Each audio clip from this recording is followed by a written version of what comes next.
大家好，我哋嘅塔羅師 Chester。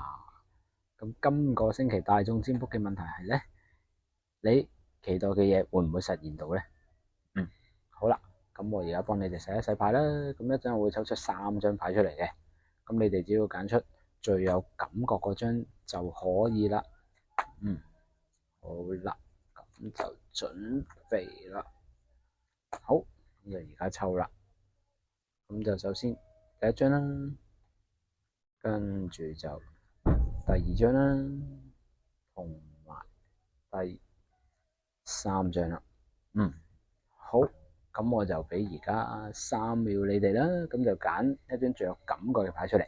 好，準備啦，3、2、1，好。A 嘅朋友，你期待嘅嘢會唔會出現呢？係會嘅，但係未到咁快。但係你要試咗先，失敗過之後，先會有你所期待嘅嘢會出現翻出嚟嘅，係啦。所以唔好怕失敗，揀 A 嘅朋友。好啦，到 B 啦，到 B 嘅朋友，你期待嘅嘢咧會出現嘅，呢張牌都好清晰嘅。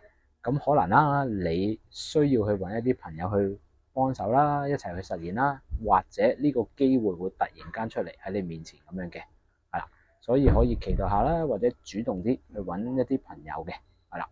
咁揀 C 嘅朋友啦，C 嘅朋友，呢度嚟講咧，暫時嚟講，可能未必會咁快出現住先，你期待嘅嘢係啦，因為你自己都可能會已經知道噶啦，呢樣嘢未必會真係會發生到嘅，未必係咁可行嘅，所以暫時嚟講，你期待嘅未必會出現住噶。